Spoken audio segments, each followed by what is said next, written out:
A gente vive num país onde a política e o entretenimento muitas vezes parecem a mesma coisa, né?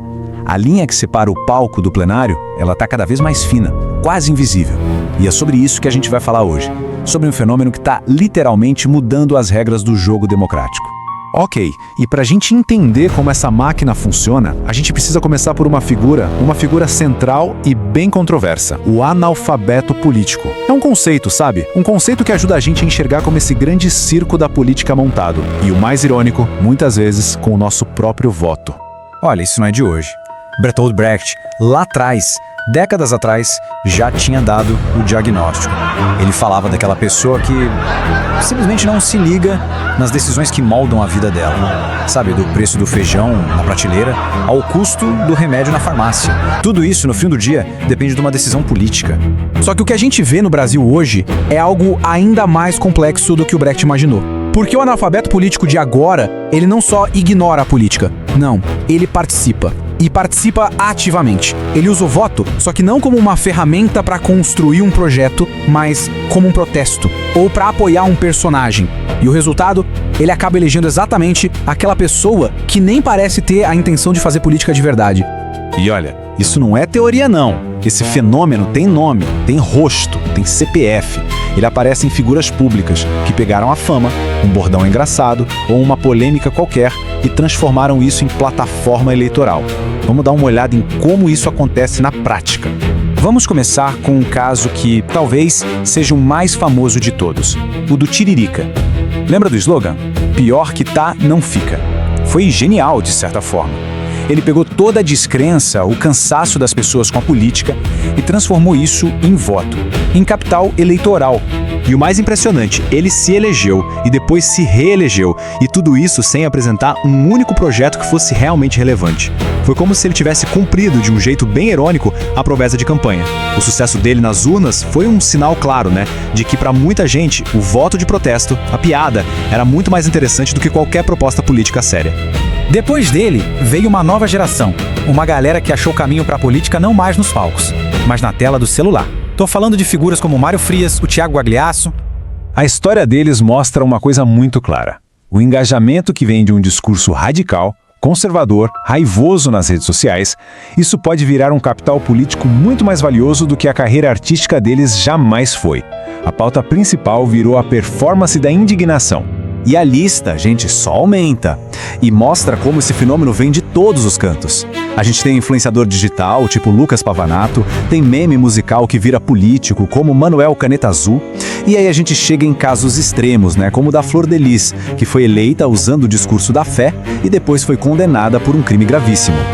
Ok, mas o que é que todos esses nomes têm em comum? O que liga todos eles? A resposta, curiosamente, não está no que eles oferecem, mas sim no que eles não oferecem. Primeiro, a completa falta de projetos de lei. Se você for olhar a atuação de muitos deles no parlamento, vai ver que o mandato vira um fim em si mesmo. Não tem planejamento, não tem agenda para o país, não tem nada. Segundo, zero propostas concretas. A pauta deles, na maioria das vezes, é só slogan, é ataque adversário, é defender uns valores genéricos, mas sem nunca explicar como isso viraria política pública, sabe? Como isso mudaria a vida das pessoas. E para fechar o pacote, para selar o pacto com uma parte do eleitorado, eles usam um símbolo muito poderoso, a Bíblia. Só que muitas vezes ela não é usada como um guia espiritual, e sim como um escudo, um tipo de carimbo de pessoa de bem que faz com que não precisem apresentar qualificação nenhuma, nem plano de governo. É uma inversão total de valores. Dá uma olhada. Coisas que antes eram um problema, um impeditivo claro, tipo um currículo vazio, um histórico complicado, até acusação de crime, tudo isso, de repente, vira irrelevante. O que passa a valer? O personagem que foi criado, a narrativa de cidadão de bem, a performance que ele faz para a própria bolha. E essa lógica pode nos levar a situações bem extremas. Pensa bem. Nomes como o do goleiro Bruno, que foi condenado por um crime bárbaro, ou do Dado Dolabella, com todo um histórico de agressão, esses nomes são de fato cogitados para a vida pública. E por que isso acontece? Porque dentro dessa lógica, um arrependimento de fachada, uma performance, junto com a adesão a um certo discurso conservador, parece que tem o poder de apagar o passado para uma parte do público. É exatamente aqui que a gente chega no ponto central de tudo isso. Porque não adianta analisar só quem se candidata. A gente precisa obrigatoriamente olhar para o outro lado da urna, para quem elege. Essa frase resume tudo. A democracia não foi sequestrada, ela foi entregue de bandeja. O que isso quer dizer? Que não foi um ataque de fora do sistema, foi um processo de dentro, uma entrega quase que voluntária que é alimentada por uma crise de representatividade gigante e por uma parte das pessoas que simplesmente passou a valorizar mais o show do que a proposta.